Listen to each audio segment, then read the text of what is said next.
सेवा ही संगठन कार्यक्रम में प्रधानमंत्री मोदी ने यूपी में बीजेपी कार्यकर्ताओं के काम को सराहा। कहा, कंधे से कंधा मिलाकर जरूरतमंदों को पहुंचाई मदद। संकट की घड़ी में भी बेहद उत्साह के साथ राहत कार्य में लगे रहे।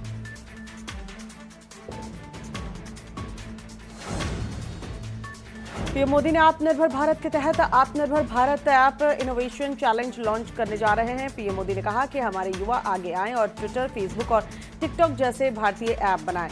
मैं भी इन्हें ज्वाइन करूंगा। पीएम मोदी ने ट्वीट किया, आज मेड इन इंडिया ऐप बनाने के लिए तकनीकी और स्टार्टअप कम्युनिटी के बीच अपार उत्साह है।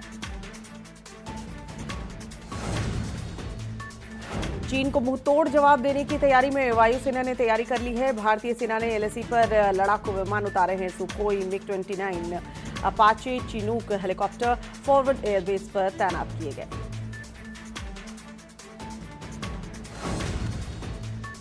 चीनी कंपनियों को सीएम योगी ने एक बड़ा झटका दिया है। यूपी एमआरसी ने चाइनीज कंपनी का टेंडर रद्द किया है। कानपुर और आगरा मेट्रो का टेंडर रिजेक्ट किया गया है।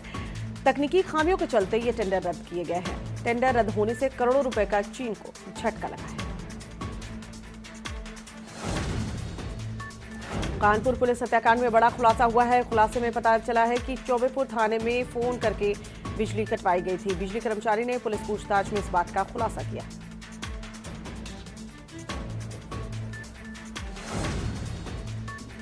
कानपुर के कुख्यात हिस्ट्री शीटर विकास दुबे के खिलाफ प्रशासन ने बड़ी कार्रवाई की है। पुलिस टीम पर हमले के बाद से फरार चल रहे विकास दुबे के घर को जेसीबी से गिराया गया है। गाड़ियां भी तोड़ी गई हैं और 12 लोगों को हिरासत में लिया गया है। मुंबई सहित महाराष्ट्र के कई इलाकों में भारी बारिश हुई है। भारी बारिश की वजह से कई इलाकों में जल जमाव की स्थिति देखने को मिली। मौसम विभाग ने अलर्ट जारी किया है। विभाग ने समुद्र के करीब न जाने की अपील लोगों से की।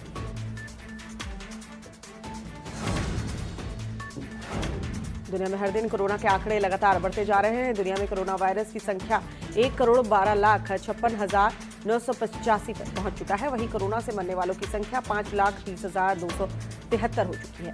गनीमत यह है कि इलाज के बाद 63,81,481 लोग ठीक भी हुए। देश में कोरोना संक्रमितों की संख्या 6,48,315 हो गई है, जबकि 3,94,226 मरीज ठीक भी हुए हैं। वहीं देश में कोरोना संक्रमण से 18,655 मरीजों की मौत हो चुकी है। देश में कोरोना संक्रमण के 2,35,433 केस एक्टिव बताए जा रहे हैं। 24 घंटे के भीतर कोरोना के 22,771 नए मामले सामने आए हैं। कोरोना से 24 घंटे में 442 लोगों की मौत हो चुकी है। यूपी में पिछले 24 घंटे में कोरोना के 772 नए केस सामने आए हैं। इलाज के बाद 18,154 मरीज डिस्चार्ज हुए हैं। कोरोना से अब तक 773 लोगों की मौत हुई है। यूपी में कोरोना की एक्टिव संख्या 7,627 बताई जा रही है।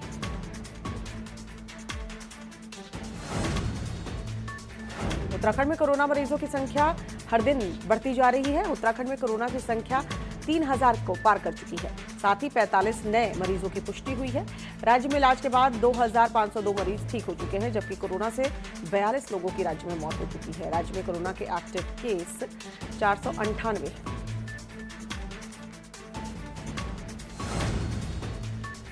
कोरोना महामारी से जूझ रहे असम में बाढ़ की वजह से हालत खराब है। असम के 22 जिले बाढ़ की चपेट में आ चुके हैं। पीएम मोदी ने असम के मुख्यमंत्री से बात कर हालात का जायजा लिया है। मदद का आश्वासन भी दिया गया है। असम के 22 जिलों में करीब 16 लाख लोग बाढ़ से प्रभावित हुए। बताया जा रहा है कि बाढ़ से अब तक 34 लोगों की जान भी जा चुकी है। चीन से एलएसी पर तनातनी के बीच देश में राजनीतिक घमासान मचा हुआ है। शुक्रवार को पीएम मोदी के लेह दौरे के बाद अब कांग्रेस नेता राहुल गांधी ने केंद्र सरकार पर हमला बोला है। कहा है कि लद्दाखी चीनी घुसपैठ के खिलाफ अपनी आवाज उठा रहे हैं और सरकार से अपनी बात सुनने को कह रहे हैं। उनकी चेतावनी को नजरअंदाज करना भारत को महंगा पड़ सकता है।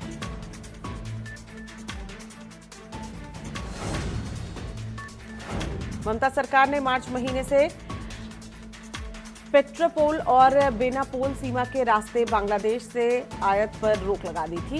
इस वजह से दोनों देशों के बीच द्विपक्षीय व्यापार समझौते को भारी खामियाजा भुगतना पड़ रहा है। बुधवार से बांग्लादेश ने भारतीय ट्रकों से सामान के निर्यात पर एक बार फिर रोक लगा दी है, जिसके चलते सीमा पर सैकड़ों ट्रक फंसे हुए हैं और उनमें रखा सामान भी खराब हो रहा है।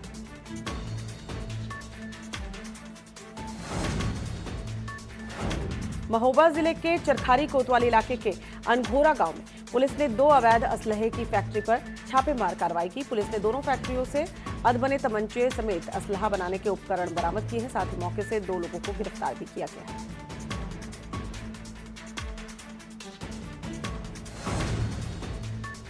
गोरखपुर जिले के गुलरिया थाना क्षेत्र में पुलिस और अपराधियों के बीच मुठभेड़ के दौरान 3 शातिर लुटेरों को पुलिस टीम ने गिरफ्तार कर लिया है। एसपी नॉर्थ अरविंद कुमार पांडे ने बताया कि लुटेरों के पास से लूट के पैसे और 3 तमंचा जिंदा कारतूस के साथ ऑल्टो कार भी बरामद की गई।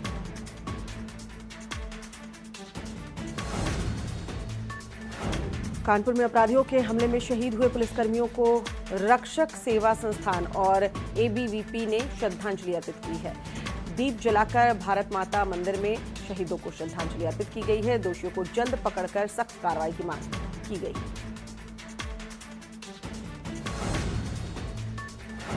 कानपुर मुठभेड़ में शहीद हुए 8 पुलिसकर्मियों को बुलंदशहर पुलिस ने 2 मिनट का मौन रखकर श्रद्धांजलि अर्पित की है। कानपुर में हिस्ट्री शीटर विकास दुबे को पकड़ने गई पुलिस पर घात लगाए बैठे अपराधियों ने ताबड़तोड़ फायरिंग कर दी थी, जिसमें सीओ समेत 8 पुलिसकर्मी शहीद हुए।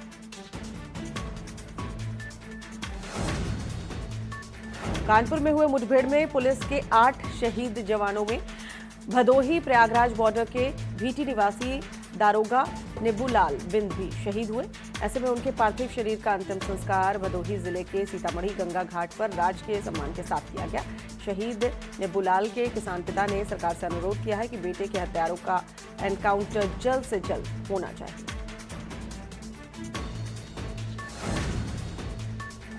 5 जुलाई को सीएम योगी मेरठ जिले का दौरा करने वाले हैं, लेकिन कानपुर से पुलिसकर्मियों की शहादत की खबर सामने आने के बाद सीएम ने मेरठ का कार्यक्रम रद्द कर दिया है। यहां सीएम योगी आदित्यनाथ पौधरोपण कार्यक्रम में शामिल होने वाले थे, जिसकी तैयारी भी काफी तेजी से चल रही थी। डीएम अनिल ढींगरा ने बताया कि सीएम ने आने का प्रोग्राम जो है कैंसिल कर दिया है। वहीं प्रोग्राम रद्द होने से लोगों में निराशा देखने को मिली।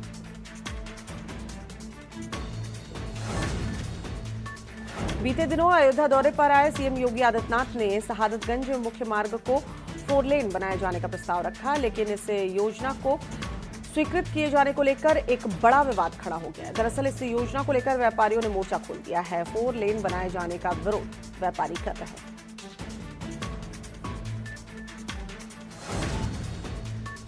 मऊ में अंडरपास बनाने का काम किया जा रहा है। लोगों में बारिश में अंडरपास लोगों के लिए मुसीबत बना हुआ है। मऊ से वाराणसी भटनी रेलखंड में अंडरपास में बारिश की वजह से एक स्कॉर्पियो गाड़ी पानी में फंस गई। काफी देर के बाद लोगों ने ट्रैक्टर मंगवाकर वाहन को पानी से बाहर निकलवाया।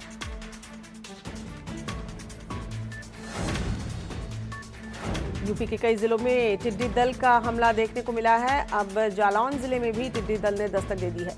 दरअसल यहां टिड्डी दल ने किसानों की फसलों पर हमला बोल दिया, जिसकी वजह से किसानों के माथे पर चिंता की लकीर देखने को मिल रही है। नोएडा के मुख्य चिकित्सा अधिकारी का कोरोना टेस्ट पॉजिटिव आया है, जिसके बाद उन्हें आइसोलेशन वार्ड में रखा गया है। सीएम दफ्तर को भी पूरी तरह से सैनिटाइज किया जा रहा है। फिलहाल सीएम की जगह अपर मुख्य चिकित्सा अधिकारी चार्ज संभालेंगे।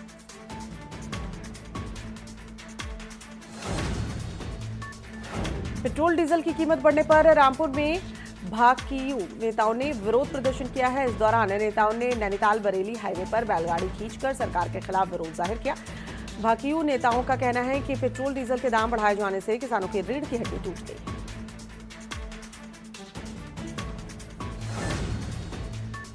प्रयागराज के हुलागढ़ इलाके में 4 लोगों की हत्या के मामले में पुलिस के हाथ अभी भी खाली है। शुक्रवार को सुबह बदमाशों ने एक ही परिवार के 4 लोगों की गला रेतकर हत्या कर दी थी। इस वारदात को अंजाम दिए हुए 24 घंटे से ज्यादा वक्त बीत चुका है, लेकिन अभी तक आरोपी पुलिस की गिरफ्त से बाहर है।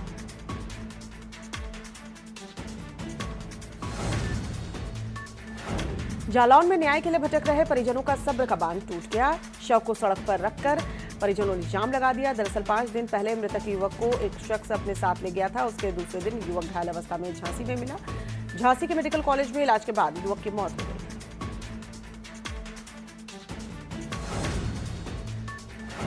गोरखपुर जिले के चौरी चौरा इलाके से 7 साल की मासूम से दुष्कर्म करने की खबर सामने आई। दरअसल गांव के ही एक युवक ने मासूम को अपनी हवस का शिकार बनाया। ऐसे में पीड़िता के परिजनों की शिकायत पर पुलिस ने केस दर्ज कर लिया है। फरार दरिंदों की तलाश में पुलिस जुटी हुई है।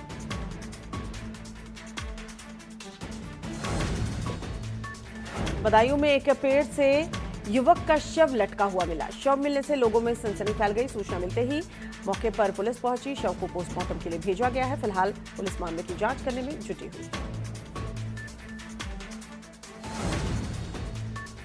देहरादून में मौसम विभाग ने चेतावनी जारी की है। आज और कल कई जिलों में भारी बारिश से अलर्ट की संभावना जताई गई है। 9 जुलाई से गढ़वाल मंडल में भारी बारिश हो सकती है। चारधाम क्षेत्र में अलग से अलर्ट जारी किया जाएगा। चमोली में बद्रीनाथ नेशनल हाईवे बंद हो गया है। दरअसल पीपल कोठी के पास मलबा आने से हाईवे बंद कर दिया गया। बद्रीनाथ आने जाने वाले श्रद्धालु भी रास्ता खुलने का इंतजार कर रहे हैं। मशीनों के साथ मलबा हटाने में जिला प्रशासन लगा हुआ है। मॉनसून सीजन में वन्यजीवों की सुरक्षा के लिए कॉर्बेट टाइगर रिजर्व प्रशासन सतर्क हो गया है। मॉनसून सीजन में जंगल और जानवरों की सुरक्षा के लिए 1 जुलाई से 15 सितंबर तक ऑपरेशन मॉनसून चलाया जाता है।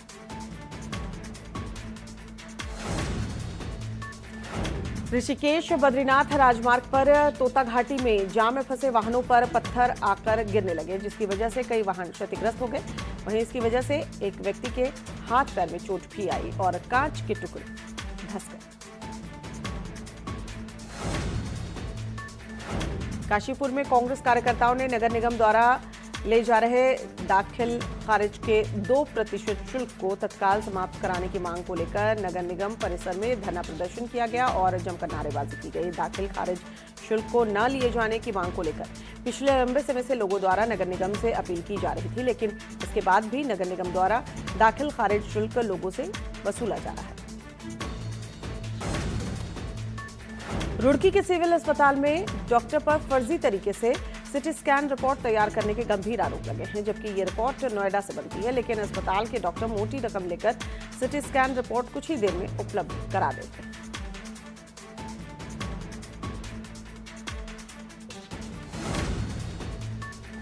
रुड़की में किराए पर रह रहे एक युवक ने फांसी लगाकर खुदकुशी कर ली है। युवक की आत्महत्या से लोगों में सनसनी का माहौल बन गया है।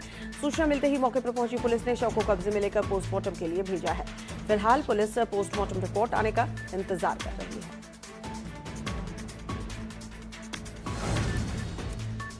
संभल के गांव मैथरा धर्मपुर के जंगल में हाथ पैर बंधे हुए व्यक्ति पड़ा हुआ मिला। मौके पर ग्रामीणों की भीड़ इकट्ठा हो गई और पीड़ित के परिजनों पर हत्या का आरोप लगाया गया।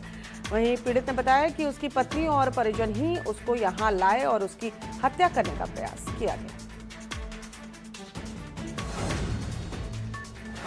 काशीपुर के पोस्टमार्टम हाउस में एक मृतक का पोस्टमार्टम करने पहुंचे राजकीय चिकित्सालय के वरिष्ठ चिकित्सक डॉक्टर राजीव चौहान और काशीपुर कोतवाली के वरिष्ठ उप निरीक्षक सतीश कापड़ी के बीच जमकर जुबानी जंग शुरू हो गई। दोनों ने एक दूसरे पर जमकर आरोप प्रत्यारोप किए। आगरा में 24 साल के युवक ने अवैध तमंचे से गोली मारकर आत्महत्या कर ली। इस घटना के बाद स्थानीय पुलिस को सूचना दी गई। मौके पर पहुंची पुलिस ने तमंचे को कब्जे में लेकर जांच पड़ताल शुरू कर दी। रामपुर में तेज रफ्तार कैंटर ने बाइक सवार चाचा भतीजे को टक्कर मार दी। जोरदार टक्कर से भतीजे की मौत हो गई, जबकि चाचा गंभीर रूप से घायल हो गया। सूचना पर पहुंची पुलिस ने शव को कब्जे में लेकर घायल को सीएचसी में एडमिट करवाया है। शव को पोस्टमार्टम के लिए भेजा गया है। कोरोना वायरस के बढ़ते प्रकोप को देखते हुए बरेली के व्यापारियों ने 15 दिन के लिए अपना व्यापार बंद रखने की पहल की है। व्यापारियों के संयुक्त व्यापार मंडल ने सभी व्यापारियों से अपील की है कि आगामी मंगलवार से सभी व्यापारी स्वेच्छा से 15 दिन के लिए अपना व्यापार बंद करें। लखनऊ में बोर्ड विद्यालयों के लिए शिक्षा विभाग ने अहम निर्देश दिया है। बोर्ड विद्यालयों को ऑनलाइन पढ़ाई शुरू करनी होगी। 6 से 15 जुलाई के बीच ऑनलाइन पढ़ाई शुरू करने के निर्देश दिए गए हैं। ऑनलाइन पढ़ाई के लिए शिक्षकों और पेरेंट्स को ट्रेनिंग दी जाएगी। साथ ही विद्यालय प्रशासन को कोविड-19 के मानक पूरे करने होंगे।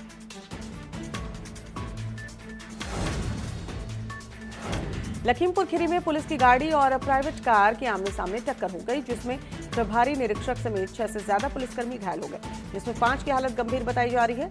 वहीं एसआई और एक सिपाही की हालत नाजुक बताई जा रही है। मेरठ में 2 रईसजादे की पेट्रोल पंप पर दबंगई देखने को मिली है। नशे में चूर कार सवारों ने कर्मचारियों को टक्कर मार दी। एक कर्मचारी गंभीर रूप से घायल हो गया। रईस जादव की करतूत सीसीटीवी कैमरे में कैद हो गई है। पुलिस ने दोनों आरोपियों को गिरफ्तार कर लिया है। आपको बता दें, मुख्य आरोपी रिटायर्ड कर्नल का बेटा बताया जा रहा है।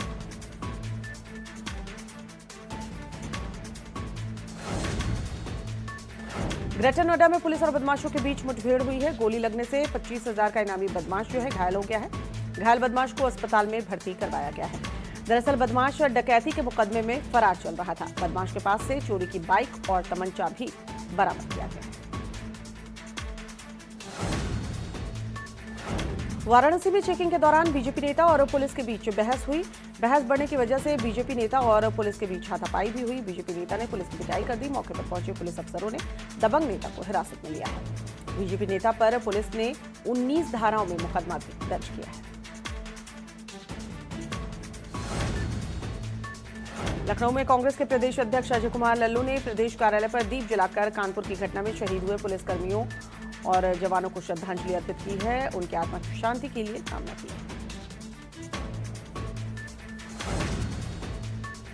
पूर्व मुख्यमंत्री हरीश रावत दिवंगत पूर्व राज्य मंत्री मुकेश मेहरोत्रा के 10वीं संस्कार में शामिल होने काशीपुर पहुंचे। इस दौरान उन्होंने मुकेश मेहरोत्रा के परिजनों को सांत्वना दी और ढांढस बंधाया।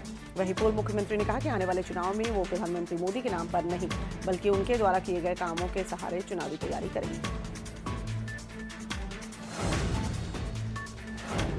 उत्तराखंड सरकार पर्वतीय और मैदानी इलाकों में उत्पाती बंदरों से लोगों को निजात दिलाने के लिए कड़ा कदम उठाने जा रही है। वन मंत्री डॉक्टर हरक सिंह रावत ने इस पर हिमाचल प्रदेश का हवाला दिया है। कहा है कि अब एकमात्र रास्ता सिर्फ उन्हें मारने का ही बचा है। मंत्री ने इसे कारगर भी बताया। यूपी में मानसून आने के बाद अलग अलग जिलों में बारिश हो रही है। मुरादाबाद में उमस भरी गर्मी के बाद शुरू हुई झमाझम बारिश से मौसम जो है सुहावना हो गया है। झमाझम बारिश से तापमान में गिरावट दर्ज करने को मिली है। बारिश होने की वजह से सड़कें भी जलमग्न देखने को मिली।